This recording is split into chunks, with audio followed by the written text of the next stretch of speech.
capítulo 4, versículo 7. Dice: someteos pues a Dios, resistid al diablo y huirá de vosotros. Hermanos amados, paz del Señor. Vamos a avanzar en la consideración que hemos estado viendo de la epístola de Jacobo. Jacobo es el hermano, medio hermano del Señor Jesucristo, y se presenta en esta epístola como su esclavo. No se presenta como hermano del Señor. Se presenta como quien es delante de Jesucristo y quienes somos todos delante de Jesucristo. Esclavos, siervos del Señor. Sin lugar a dudas, las iglesias a las cuales les escribe Jacobo estaban pasando por muchos problemas. Tenían problemas de pruebas, tenían problemas de carnalidades, y Jacobo en esta epístola está tratando de solucionar por el Espíritu Santo las muchas dificultades que existían en las iglesias que recibieron la epístola. La porción que vamos a leer hoy es de Jacobo 4, versículo 7 al versículo 10. Y sin lugar a dudas, no hay un libro del Nuevo Testamento con Tesalonicenses más práctico que Jacobo. Muy práctico. Trata problemas prácticos de la vida del creyente, de la vida familiar y de la vida eclesiástica. La porción que vamos a leer en el día de hoy, del 7 al versículo 10, es poco común en la Biblia. Estos 4 versículos, del 7 al 10, tiene una particularidad que no tienen los otros libros del Nuevo Testamento. Y es que en estos 4 versículos hay 10 verbos. Y estos 10 verbos tienen una particularidad. La forma verbal está en aoristo de imperativo. Ya le voy a explicar por qué es importante que entendamos esa forma verbal. Los verbos son: someteos, resistid, versículo 7. Acercaos, limpiad, purificad, versículo 8. Afligíos, lamentad, llorad, se convierta, versículo 9. Y humillaos, versículo 10. Naturalmente los más importantes son el primero y el último: someterse y humillados. Cuando un verbo está en aoristo, habla de que es una acción debidamente cumplida. Pero cuando está en aoristo de imperativo, es un mandamiento que es urgente que se cumpla.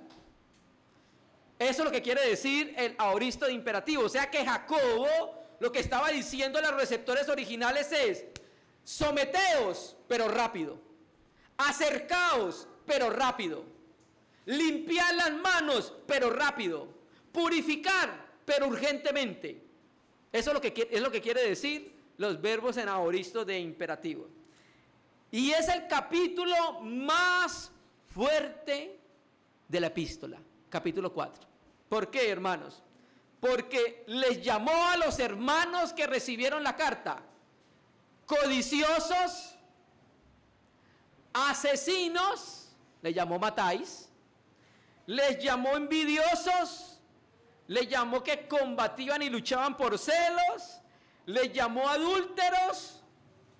En el versículo 4, en realidad la palabra está en femenino, adúlteras. Les llamó amigos del mundo. Acá vamos a ver que les llama pecadores y les llama cristianos de doble ánimo. O sea, es una exhortación muy fuerte, y era porque esa era la experiencia que tenían esos receptores de la carta. Así estaban viviendo. De acuerdo a cómo esté viviendo la asamblea, viene la palabra de Dios. Pongo un ejemplo: las 7 iglesias en Apocalipsis. ¿Usted vio cómo Jesucristo le habla a cada una? Y hay iglesias a las cuales le habla muy cariñosamente, muy pasivamente, sin exhortaciones. Hay otras iglesias que el Señor Jesucristo es muy fuerte, hermanos. Tanto que le dice que si no se arrepiente, removeré el candelero de su lugar. ¿Se ve? Entonces, de acuerdo a la condición de la iglesia se le habla. Y esto es lo que estaba pasando con Jacobo. Entonces, Jacobo no solo expone los problemas de la iglesia, de los receptores de la carta, sino que ofrece una solución. Porque es muy fácil hablar, pero es mejor ayudar, hermanos. ¿Listo? Que es el principio bíblico. Empecemos. Someteos pues a Dios. ¿Listo? Ya dijimos entonces que la forma verbal me dice que es algo urgente. O sea, es un llamamiento para que los que estaban escuchando la carta se sometieran lo más pronto posible a Dios. ¿Cierto? ¿Qué es someterse a Dios? Someterse a Dios significa aceptar lo que Dios determinó para cada uno de sus hijos. Eso es lo que es someterse al Señor. Aceptar las cosas que en su provisión Dios nos dio, así no queramos, así nos duelan. Eso es someternos al Señor, ¿cierto? Y aunque el verbo es en imperativo, que es un mandamiento, Dios quiere que nos sometamos de corazón, por ser Él quien es, el ser glorioso, excelso, maravilloso, alto y sublime. Por Él ser quien es, nosotros deberíamos someternos. Voy a decir esta palabra para que sepan cuál es. La palabra griega para someter es la palabra griega hipotagete. Viene de hipotazo. ¿Por qué se las voy a decir? Porque esta palabra se usaba en el argot militar. Este someteos. Y significa disponer en orden bajo las órdenes de. ¿Cierto? Y esta palabra se aplicaba a los soldados que estaban bajo la autoridad de su comandante. Entonces, esta palabra la utiliza Jacobo con esa forma verbal, llamando la atención a que los creyentes se colocaran debajo de la autoridad del Señor. ¿Por qué? Porque no lo estaban haciendo, hermanos. No se estaban sometiendo, no estaban aceptando las provisiones de Dios para la vida de ellos. No estaban aceptando lo que Dios determinó en su vida. Entonces, el Espíritu Santo a través de Jacobo llama la atención para que lo haga. 1. Someteos a Dios. 2. Voy a leer 2 versiones, Samuel Pérez Millo y Francisco La Cueva. Samuel Pérez Millo dice así: someteos pues a Dios, un artículo que no está en la Reina y Valera. Someteos pues a Dios, pero resistid al diablo y huirá de vosotros. Francisco La Cueva traduce: someteos pues a Dios, más resistid al diablo y huirá de vosotros. Esa partícula de, que se traduce pero o más, no está en la Reina y Valera. En pocas traducciones se encuentra, más en el texto griego. ¿Listo? Entonces, ¿qué debemos hacer? Lea su Biblia. A Dios someternos, pero más al diablo, el creyente no puede someter. Más o pero al diablo, ¿qué va a hacer con el diablo? Resistir. El primer llamado de atención: sométase a Dios, más al diablo, va a hacer algo con él, lo va a resistir. Otra vez esta palabra griega resistir es una expresión militar y habla de un soldado que se atrincheraba para hacer frente al enemigo. ¿Qué es esto? La guerra santa. Nuestra lucha no es contra carne y sangre, o sea, no es contra ninguna persona. Nuestra lucha es espiritual, ¿cierto? ¿Qué es resistir al diablo? Así como someternos a Dios es aceptar las disposiciones y provisiones de Dios para nuestra vida, ¿qué es entonces resistir al diablo? Rechazar las sugerencias que el diablo hace, que tiene deseos contaminados, que quiere traer confusión y contiendas en medio de la iglesia. Ojo, que el diablo también trabaja en los cristianos. Y lastimosamente muchos de nosotros, por nuestra naturalidad, hemos sido utilizados muchas veces para traer problemas a la iglesia. Entonces, nosotros somos llamados a resistir al diablo. ¿Cómo vamos a resistir al diablo? Primera de Pedro 5, versículo 9, dice muy claramente cómo. Al diablo, resistid ¿en qué? En la fe. La Biblia cuando se suma, tiene luz para nosotros. Jacobo dice resistir al diablo y Pedro dice resistir en fe. ¿Listo? Entonces, ¿qué significa resistir? Mantenerse firme en contra de. ¿Cierto? Y el método para resistir al diablo, escúcheme hermano, porque yo sé que usted lo ha escuchado en algún lugar. No es ni pelear contra el diablo, ni pelear contra los demonios, y que venga diablo y que tal, así no se resiste al diablo. Son puras cosas extrañas a la luz de la palabra. El diablo se resiste permaneciendo firmes en la fe. Así se resiste al diablo, permaneciendo firmes en la fe. Ahora, hay una pregunta que sale de esto que estamos leyendo. Usted no lee y no se pregunta ¿por qué tenemos que resistir firmes en la fe al diablo? Usted no se pregunta por qué Jacobo le dice a los receptores que resistan al diablo y por qué Pedro dice que resistan firmes en la fe y él huirá de nosotros.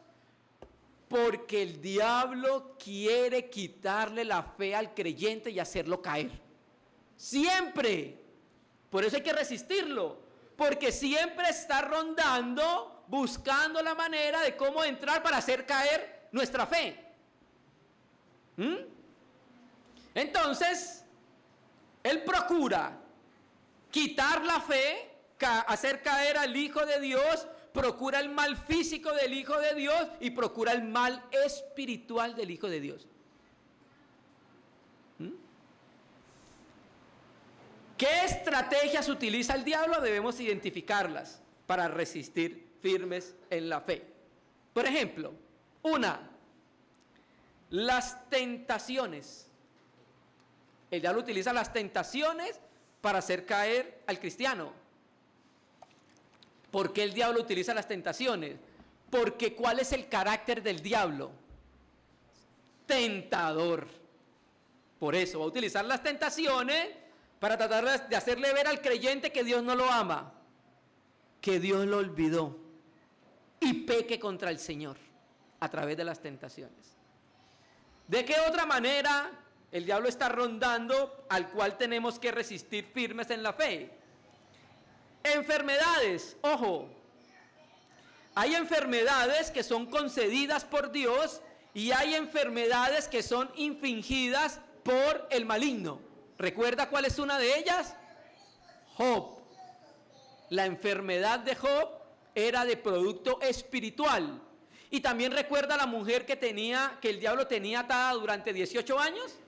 Entonces, hay enfermedades físicas, hay enfermedades espirituales, pero el maligno utiliza la naturalidad de los creyentes en medio de las enfermedades para hacerlos pecar contra Dios. ¿Por qué Dios no me sana? ¿Por qué no me saca de esta situación? Si yo soy su hijo, si somos hijos del Rey de Reyes, etcétera, etcétera. ¿Sí? A través de eso, si no tenemos una mente renovada, que piense diferente, el diablo hace caer al cristiano. La calumnia, otra estrategia que utiliza el diablo. La calumnia es uno de los recursos que más utiliza el diablo en medio del cristianismo, hermano, ¿cierto? ¿Por qué? Porque su mismo nombre, diabolos en el griego, significa eso, ¿qué? El que calumnia, desprestigia, ¿sí? Entonces, cuando una asamblea tiene esa experiencia de vida, le está dando cabida al diablo. Las pruebas, como lo decimos, en las pruebas, y recuerda que el capítulo 1 empezó hablando de las pruebas, muchas veces en las pruebas, muchos creyentes dicen como, Dios se olvidó de mí, en medio de esta situación. ¿Listo? Entonces, hermano, Satanás, a través de las pruebas, que muchas veces son pruebas del Señor o muchas veces son pruebas por malas decisiones, porque también debemos decir eso, quiere hacernos caer en medio de la prueba, ¿cierto? Aflicciones de todo tipo. Si el creyente no está firme en cualquier tipo de aflicción, el diablo va a encontrar una base sobre la cual trabajar y lo va a hacer pecar contra el Señor. Lo va a hacer caer. Por eso entonces debemos resistirlo, hermanos. Debemos resistir al diablo. Y lastimosamente, escúcheme hermano, muchos de los problemas que estaban sucediendo en medio de esas iglesias a las cuales le escribe Jacobo, era porque el diablo estaba accionando en medio de ellos. ¿Usted cree que murmurar es una dirección del Espíritu Santo? ¿Usted cree que no amar al hermano es una dirección del Espíritu Santo? ¿Desprestigiar, calumniar es una dirección del Espíritu Santo? No, no es una dirección del Espíritu Santo. Y el resultado es claro cuando resistimos al diablo. Biblia, ¿cuál es el resultado? Huirá de vosotros. Huirá de vosotros. Vamos a leer un versículo, Lucas, capítulo 4, un momento, que nos habla acerca de eso. El Señor Jesucristo, dice el texto, que fue llevado por el Espíritu Santo al desierto para ser tentado por el diablo. Así lo dice el texto, literalmente. ¿Listo? Y el diablo lo tentó. Después vamos a hablar de esa tentación que es muy importante para nuestra vida cristiana. Y el diablo lo tentó de una manera, de otra manera, hasta que vemos que Jesucristo empieza a resistirlo en la fe, siempre apelando a las promesas y a la palabra del Señor. Entonces las 3 veces que lo intentó, el Señor siempre seguía firme en la fe, firme en la palabra. Y entonces el diablo, ¿qué hizo? Huyó porque no tenía lugar donde trabajar. Lucas 4:13 dice: y cuando el diablo hubo acabado toda la tentación, se apartó de él por un tiempo. Quiere decir que iba a volver. Volvió. Pero lo que le trato de mostrar es que huyó. ¿Qué hizo el diablo de Daniel? Huyó, porque Daniel resistió en la fe. ¿Qué hizo el diablo con Ananías, Azarías y Misael? En el horno, 7 veces ardiendo con Nabucodonosor el babilonio, huyó. ¿Por qué? Firmes en la fe, firmes en su palabra, firmes en quién es Dios. Dios no cambia por lo que nosotros vivamos. Dios sigue siendo Dios, hermano. No es más glorioso, no es menos glorioso por lo que yo viva, por lo que me pase o por lo que no me pase. Dios sigue siendo el mismo, Él no va a cambiar. ¿Listo? Entonces, estos versículos que vamos a leer ahorita, del 8 al 10, nos muestran cómo podemos también resistir al diablo, acercándonos a Dios, limpiando nuestras manos, purificando los corazones, afligiéndonos, llorando, lamentando nuestras miserias, convirtiendo nuestra risa en lloro, la alegría en tristeza, humillándonos delante del Señor y no hablar más de los hermanos. Esa es otra manera de resistir al diablo, ¿cierto? También, hermano, de acuerdo que vimos que en Pedro se resiste al diablo firme en la fe, y Pablo también, cuando habla de la armadura de Dios, la panoplia, hay un elemento que nos ayuda a protegernos de los dardos del maligno, y es que escudo de la fe. Mire que otra vez viene la fe. Entonces, hermano, pues muy importante que la fe nuestra siga siendo guardada a pesar de, porque eso es lo que el diablo quiere minar y quitar. Le quita la fe a un cristiano, le quita todo. ¿Listo? Entonces, por eso nosotros debemos resistir al diablo. ¿Por qué? Porque anda tratando de hacer muchas cosas. Y tiene mucho sentido preguntarnos por qué hay que resistirlo. Hay que resistirlo por esto, porque quiere hacer esto, porque quiere hacer esto, porque quiere hacer lo otro. Después vamos a mirar bien el carácter de él. Para ver su carácter, miramos la manera como va a actuar. Por ejemplo, si es mentiroso, ¿cómo va a actuar? Pues diciendo mentiras. Si es calumniador, ¿cómo va a actuar? Calumniando. ¿Listo? Jacobo 4:8, el leo de la Biblia textual. Y está en signos de admiración. Entonces se tiene que leer así: acercaos a Dios y Él se acercará a vosotros.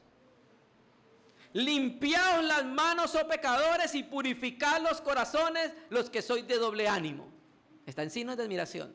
Así lo leí. ¿Listo? Bueno.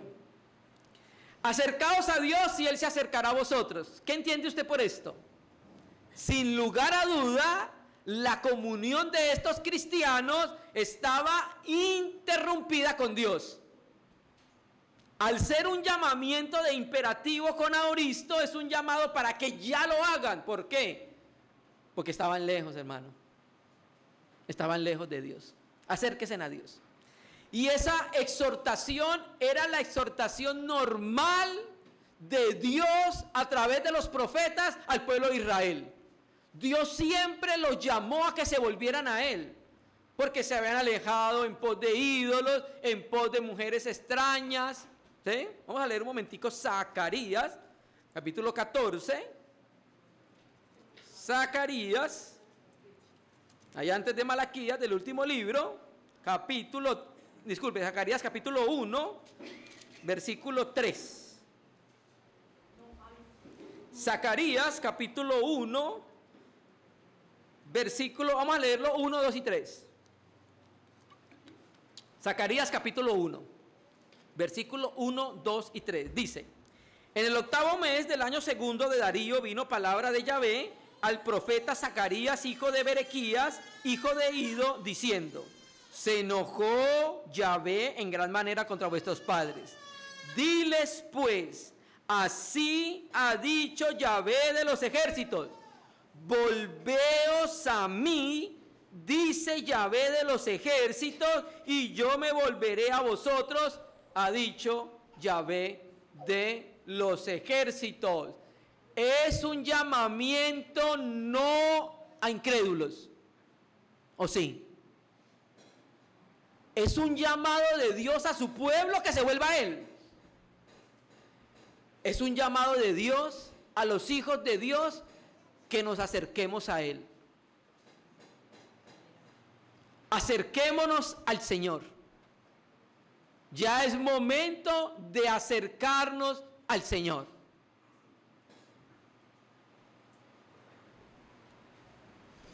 Ya es momento de recuperar una plena comunión con nuestro Padre Celestial. Acerquémonos al Señor. Y cuando nosotros lo hacemos, sucede algo. Él se acerca a nosotros. ¿Sabe por qué nos ha acercado a nosotros? Porque nosotros no nos hemos acercado a Él. Él siempre está esperando, como el hijo pródigo. El padre siempre estaba esperando que Él volviera. Acerquémonos al Señor. Limpiaos las manos, oh pecadores. Una palabra muy fuerte para los hermanos. Quiere decir que esa era la experiencia de vida de ellos.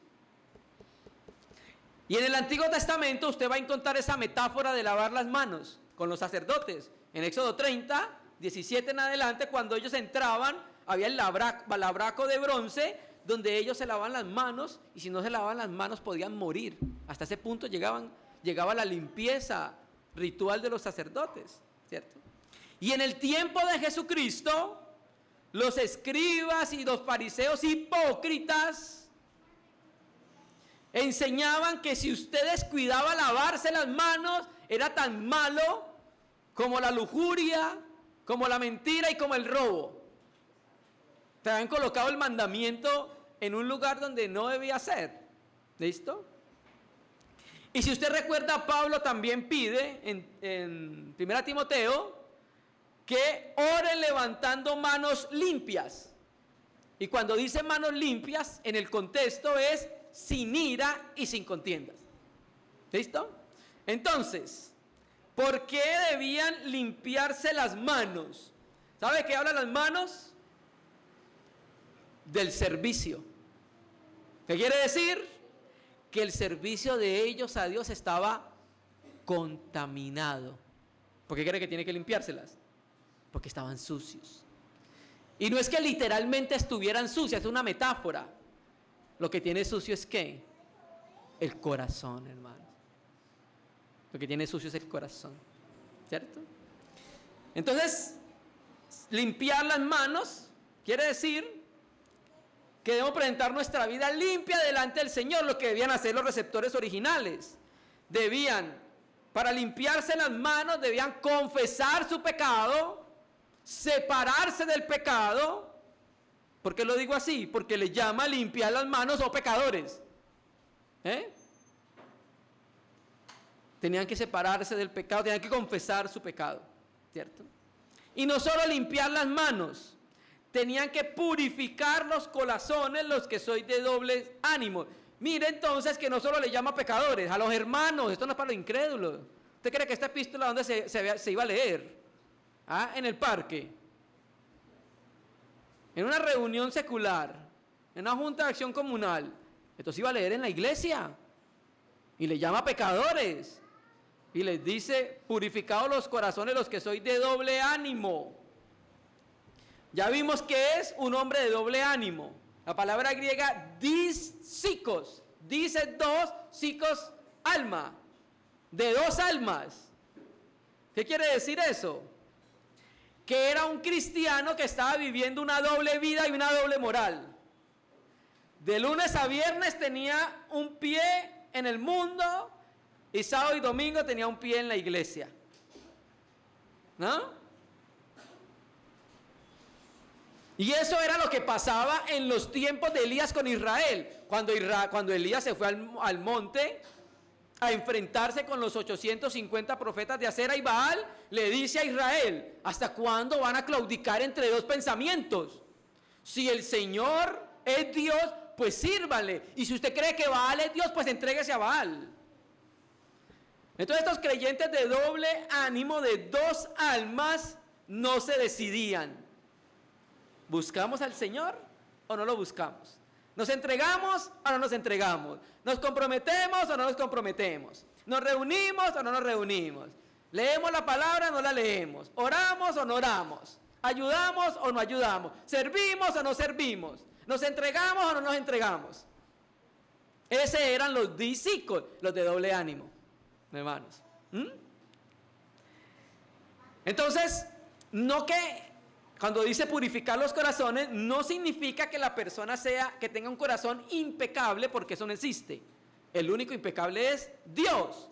Pero lo que trata de decirle es que tenga un corazón sin hipocresía, donde no haya dos formas de vida. Que de lunes a viernes es cristiano, Ronaldo, y el sábado y domingo es cristiano. Ese es el de dos almas. Estos eran los hermanos. Tengamos cuidado, hermanos. Tengamos cuidado. Versículo 9, una porción muy, muy fuerte, hermanos. Es un regaño muy fuerte para ellos. 9, afligíos y lamentad y llorad. Vuestra risa conviértase en lamento y vuestro gozo en desaliento. ¿Por qué lo leí así? Porque está en signos de admiración. ¿Listo? Miren lo que le dice. Estos verbos todos están en aoristo imperativo. 1, afligíos, lamentad y llorar. Hermano, si ellos van a purificar su corazón, entonces debe haber un reconocimiento del pecado que ellos estaban cometiendo. ¿Listo? Afligíos. Ya sabemos que está en imperativo, ¿cierto? Hay un quebrantamiento en esta persona porque se dio cuenta lo miserable que es el pecado y cómo esa es su experiencia y su condición de vida delante del Señor. Hermano, no hay nada más precioso que cuando un creyente que está en una condición pecaminosa que no debe estar y Dios se la muestra. No hay nada más precioso que eso porque lo lleva a que se aflija, reconoce su miseria, está en una condición miserable, pecaminosa y quiere salir de ella, entonces se aflige. Raro es cuando un cristiano está pecando y no pasa nada en su corazón, intacto, sin ningún tipo de remordimiento, ni lamentación, ni lloro, ni aflicción, ni nada. como normal, lo más probable es que no tenga el Espíritu Santo. Porque el Espíritu Santo en el interior nos va a decir que algo está mal. Nos va a alertar y nos va a decir, oye, aquí pasa algo. 2, lamentad, ¿cierto? La lamentación es una acción que surge de una profunda tristeza. Y en el contexto habla del dolor que tiene este creyente en el corazón porque pecó contra Dios. Es una tristeza que esta persona tiene por el pecado y que lo va a conducir a que se arrepienta y a la restauración con Dios. Por eso es que le dice que se lamente, porque ha pecado contra el Señor. Mire cómo dice un texto paralelo, 1 Corintios 5, 1 Corintios 5, versículo 1 y 2. 1 Corintios 5.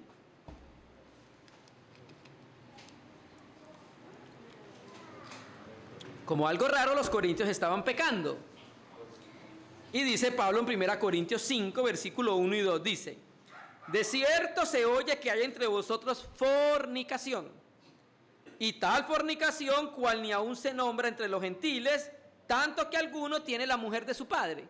O sea, había un cristianito que estaba viviendo con la mujer de su papá. O sea, no era su mamá, era la mujer del papá.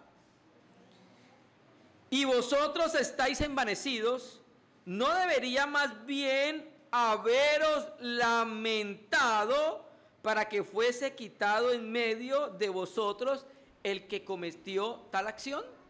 O sea que el proceder bíblico es que cuando se peca hay que lamentarse. Tenemos que llorar y sufrir, afligirnos cuando pecamos contra el Señor, porque es una ofensa contra el que nos redimió, hermanos, contra el que nos salvó. Y finalmente les dice: llorad. Cuando una persona llora por su pecado, en este caso un creyente, es señal de arrepentimiento. Es una buena señal. Es señal de que está arrepentido, que reconoce que ha pecado contra Dios, contra su santidad y contra su majestad, ¿cierto? Entonces, cuando la persona llora, va por un buen camino. Y esto se los dijo Jacobo a los receptores de la carta, exhortándolos a que lo hicieran. Aflíjanse, lamentense y lloren. ¿Por qué? Porque estaban pecando contra el Señor de la gloria. Por eso vienen esas palabras, hermano. Y termina el versículo: vuestra risa conviértase en lamento y vuestro gozo en desaliento. Hermano, acá hay un cambio bien profundo. Mire los extremos de estos dos sentimientos. Bien extremos, ¿cierto? Aquí lo que está tratando de decirle Jacob, lo mismo que dijo en los 3 verbos anteriores, es que la risa y el gozo del pecado debe silenciarse por el amargo llanto del arrepentimiento. Esto es lo que está tratando de decirle, hermanos. La risa y el gozo por los deleites del pecado debe cambiarse, hermanos. Debe silenciarse ese gozo y esa alegría por pecar por el llanto amargo del arrepentimiento. Es tremendo, ¿cierto? El Señor dijo en Lucas: ay de vosotros los que ahora reís, porque lamentaréis y lloraréis. Porque ríen, porque se están deleitando en el pecado. Y no solo eso, cuando Jesús Cristo, nuestro glorioso Salvador, venga en las nubes del cielo, las naciones de la tierra van a lamentarse, porque no creyeron al testimonio que Dios dio a través de los profetas, que Jesucristo vino para salvar a los hombres. Y como no creyeron al testimonio, cuando el Hijo de Dios vuelva nuevamente, irrumpa en el tiempo y espacio de esta creación, los hombres se van a lamentar, no van a poder hacer nada. Se van a lamentar. Versículo 10. Otra vez en signos de admiración. Humillaos en la presencia del Señor y Él os exaltará. Otra vez la misma forma verbal, ¿cierto? Se ve entonces que había muchos hermanos que recibieron la carta que querían ser exaltados.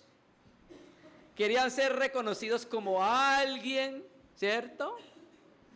¿Usted recuerda el pecado de Ananías y Zafira? ¿Sabe por qué pecaron ellos? Versículo anterior muestra que José, Barsabás, Bernabé, tiene tres nombres, dice que tenía una propiedad y la vendió, y la dio para la obra. Entonces Ananías y Zafira vieron que Bernabé, eso le agradó a la congregación. Ay, nosotros también vamos a ser aceptados, reconocidos como los dadivosos y como los dadores y qué tales. Ese fue el pecado de ellos, hermano. Ajá. Envidia espiritual, dice acá. Ese fue el pecado de ellos. Ser reconocidos como dadivosos y qué tales. Nuestra mano derecha no debe saber lo que hace la izquierda. Por eso cuando nosotros ofrendamos, nosotros no ponemos papelitos. Ay, ustedes están haciendo mal. ¿No? Nadie debe saberlo. Eso es un secreto en el Señor y usted. Nadie nos puede controlar eso. Naturalmente, debemos tener corazones generosos y dadivosos, claro. Porque finalmente todo lo que estamos invirtiendo en recursos es ¿para qué? Para el reino de los cielos. Estamos aumentando la cuenta bancaria que tenemos en la eternidad. Bueno, no sé qué número de cuenta tendrá usted allá, pero estamos aumentándola cuando hacemos eso acá en la tierra para el reino de los cielos.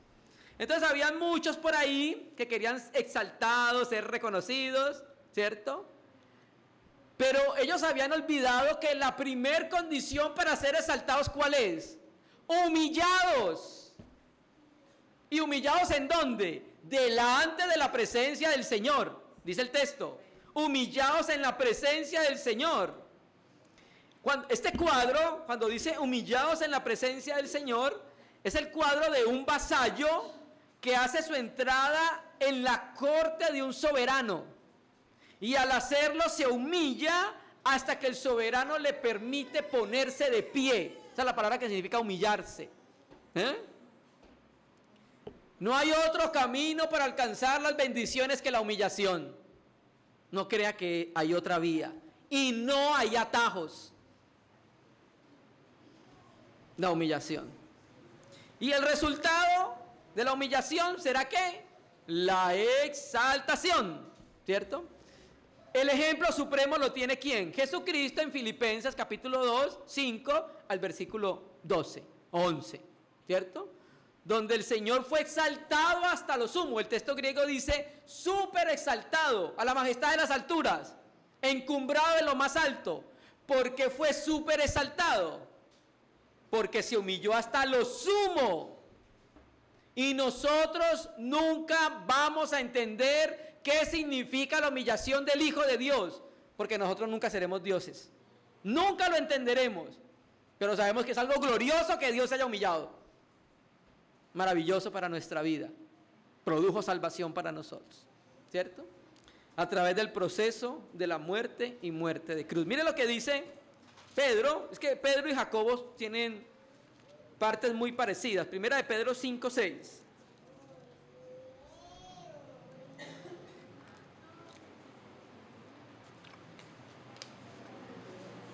Primera de Pedro 5:6 dice: humillaos pues bajo la poderosa mano de Dios para que Él os exalte cuando fuere tiempo. Aquí Pedro le añade algunos ingredientes más. Ojo, la exaltación es en el tiempo de Dios, para que Él os exalte cuando fuere el tiempo. ¿Listo? Bueno. Yo creo que esta exaltación a la que se refiere Jacobo, exaltar es colocar a alguien en una dignidad alta. Yo creo que esta exaltación tiene un doble sentido. Uno, Si nos humillamos hoy delante del Señor todos nuestros días, hoy Él nos va a exaltar, hoy, en este tiempo, ¿cierto? Nos va a exaltar en esta dispensación, en la comunión, va a dar un buen testimonio acerca de nosotros. Pero también creemos que esta exaltación puede ser escatológica, cuando estemos en la presencia del Señor. Hermano, cuando estemos en el tribunal de Cristo, unos serán más exaltados que otros. Lastimosamente, Primera de Juan 3 dice que van a haber creyentes que van a avergonzarse ese día, hermano. Estemos todos los creyentes ahí en ese lugar y Dios empieza a llamar por nombre. Y unos van a ser exaltados y otros van a ser avergonzados, hermano. Todo lo vamos a ver. Ese día todos vamos a vernos. Vamos a vernos, Señor, vamos a ver cómo nos van a galardonar, si hay cosas que corregir, si alguno va a ser avergonzado. Todos vamos a vernos ese día. Todos los creyentes de todos los tiempos y de todas las edades estaremos ahí. Policarpo, Papías de Hierápolis, Pablo, Pedro, Martín Lutero, bueno, todos. Y cada uno va a ser también exaltado ese día o también va a ser avergonzado. Entonces creo que esa exaltación, aparte de ser ahora, sobrepasa este tiempo y espacio y va a la eternidad. Entonces, ¿qué aprendemos? Necesidad urgente, humillarnos ahorita delante del Señor, hermanos, buscando su presencia en arrepentimiento, si hemos pecado, los receptores originales de la carta. ¿Listo? Ahora va a terminar Jacobo la porción ya hablando, va a pasar de estos problemas mundanos, digámoslo así. Ahora va a volver a retomar el mal uso de la lengua que dio en el capítulo 3. Y empieza en el 11, hermanos, no habléis mal los unos de los otros. El que habla mal del hermano o juzga a su hermano, habla mal de la ley y juzga la ley. Y si juzga la ley, ya no eres hacedor de la ley, sino juez.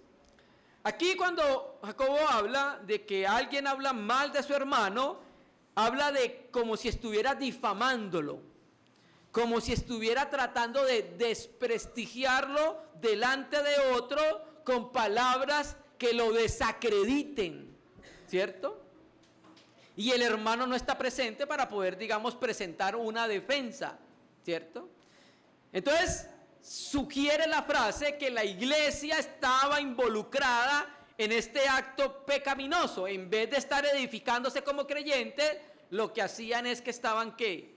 Hablando mal uno de los otros. En este caso, eso no trae edificación, sino que trae, ¿qué? Destrucción.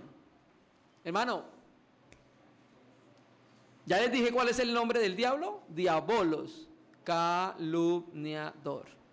Cuando eso sucede en la asamblea, pareciera que hay una influencia en la carne de este cristiano para que difame en contra del hermano, ¿cierto?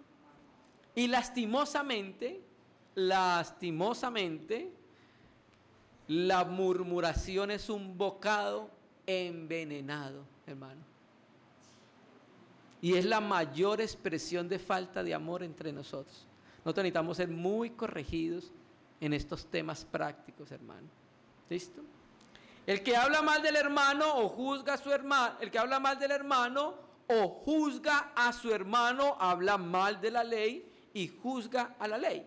Entonces Jacobo lo que está diciendo, el que murmura del hermano se convierte en juez del hermano, lo está juzgando, ¿cierto? Es juez ¿en qué? En que está condenando a su hermano con lo que está diciendo. O sea, dictó sentencia contra su hermano, desprestigiándolo y difamando de él. ¿Listo? Habla mal de la ley y juzga la ley. ¿A qué ley se está refiriendo Jacobo? Ya creo que la explicó en el capítulo 2, versículo 8, cuando habló de la ley real. ¿Cuál es la ley real? Amarás a tu prójimo como a sí mismo, la ley del amor, ¿cierto? Entonces, cuando se murmura, no se está amando, Se está hablando mal de la ley, incluso se está juzgando la ley. Mire lo que dice Delcio Meireles en su comentario Santiago, Prueba y Madurez. Dice: quien sale hablando mal de los hermanos está violando la ley real que nos ordena amar a nuestro prójimo como a nosotros mismos. Hablar mal y criticar a otros es violar la ley. ¿Por qué? Porque la ley no manda eso. ¿Qué manda la ley? Que amemos. La ley no manda a que esté murmurando, criticando, desprestigiando y difamando del hermano, ¿o sí? La ley no lo manda. Eso es algo propio de la vida natural y de la vida carnal. Y si juzgas la ley, ya no eres hacedor de la ley, ¿cierto? ¿Por qué no es hacedor de la ley? Porque la ley no manda que se murmure o se condene, sino que la ley manda es que se ame, ¿vale? Entonces por eso ya no es hacedor de la ley, ¿listo? Ninguna persona que murmura puede decir que es bíblico y que está cumpliendo la escritura. Absurdo. Entonces, si juzga la ley, ya no es hacedor de la ley, sino que juez. O sea, él mismo es el que dicta la sentencia condenatoria contra su hermano. Y por eso entonces el capítulo 12 termina. Uno solo es el legislador y juez, el que puede salvar y destruir, pero tú quién eres que juzgas a tu prójimo. ¿Por qué termina el versículo de esa manera? Para enseñar a los receptores originales que uno es el legislador, el que da la ley, es el legislador. ¿Quién es? Dios. Y uno solo es el juez. Ojo, ese término uno excluye a los demás. Ese uno es Dios. Uno excluye a todos. Nadie más es el legislador y nadie más es el juez, ¿cierto? Entonces, hermano, el que está juzgando a su hermano, murmurando, difamando, siendo detractor de su hermano, está tomando un lugar que no le corresponde. Porque el único, digámoslo así, que puede legislar, salvar o perder, se llama Dios. Primero, porque es el autor de la ley. Él fue el que legisló la ley. Nadie más tiene derecho a establecer las normas de conducta para el cristiano más que Dios en su ley. Nadie más, solo Él, ¿cierto? Pero también es el único que tiene autoridad para juzgar todas las cosas. Entonces un cristiano cuando hace eso, está colocándose en lugar de Dios, juzgando y dando sentencia condenatoria. Hermanos, si nosotros vemos que hay cosas que no se están haciendo adecuadamente, pues hay un juez justo que va a juzgar las cosas.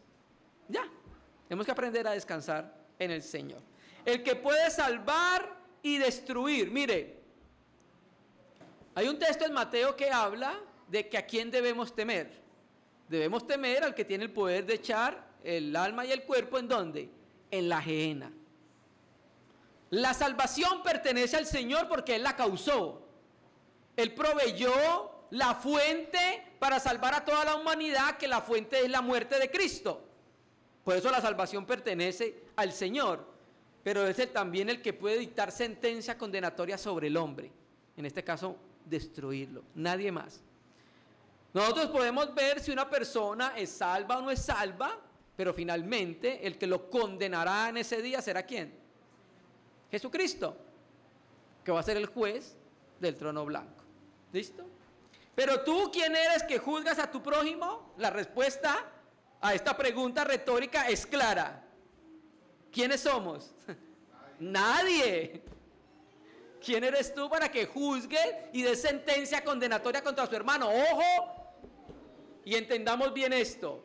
En la iglesia se debe juzgar con justicia y con verdad. Que eso fue lo que no hicieron los corintios cuando lo estaban pecando allá en la iglesia. Pero este juzgamiento está hablando de sentencia condenatoria sobre su hermano. ¿Listo? Y mire que aquí no dice quién eres el que juzgas no dice quién eres el que juzgas al hermano. El texto griego dice, tú quién eres que juzgas al prójimo. Aquí la palabra griega es prójimo. Para enfatizar que al prójimo hay que amarlo. Levítico 19, 18. Amarás a tu prójimo como a ti mismo. ¿Dale? Entonces, cuando nosotros vemos una situación con un hermano, deberíamos es ayudar a restaurarlo, hermano, orando por esa persona. ¿Usted ya hizo algo por esa persona antes de condenarla? ¿Oró al menos por ella? ¿Habló con ella? Etcétera, etcétera. ¿Listo? Entonces, hermano, este capítulo, un capítulo muy fuerte para los hermanos que recibieron la epístola, y un capítulo que tiene exhortaciones muy prácticas para nuestra experiencia de vida. Necesitamos acercarnos a Dios, hermano. Necesitamos someternos a Dios. Necesitamos humillarnos delante del Señor. ¿Qué cosas prácticas podemos aprender? Muchas. 1. Como creyentes vivimos una vida aceptando lo que Dios nos concedió en nuestra vida. Nosotros es uno de los pecados que más cometemos, más murmuramos contra Dios cuando estamos viviendo ciertas situaciones que no son de nuestro agrado. Ahí también el Señor quiere encontrar una voz de alabanza. Nosotros como creyentes le hemos dado cabida al diablo con nuestro orgullo. ¿El diablo tiene cómo trabajar en nosotros? Preguntémonos eso. ¿O no tiene ningún punto para trabajar en nosotros? ¿Porque lo resistimos o no? Vivo mi vida cristiana evidenciando, vivo mi vida cristiana con acciones que evidencian mi acercamiento a Dios o mi acercamiento al mundo. Cada uno de nosotros podemos responder eso. Nuestra experiencia muestra que cada día me acerco a Dios o que cada día me acerco al mundo. ¿Soy más discípulo de Dios o de la novela de las 7? ¿De qué soy más discípulo? ¿A qué me estoy acercando más? Los demás lo pueden ver. Hermano, ¿hay un lamento profundo en nuestro corazón cuando pecamos contra el Señor? ¿O no pasa nada por nuestro corazón?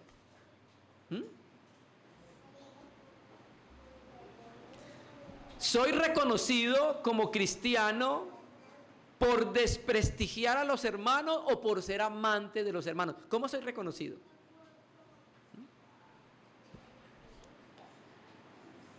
En algún momento nos hemos cuestionado si hemos abandonado el amor hacia los hermanos.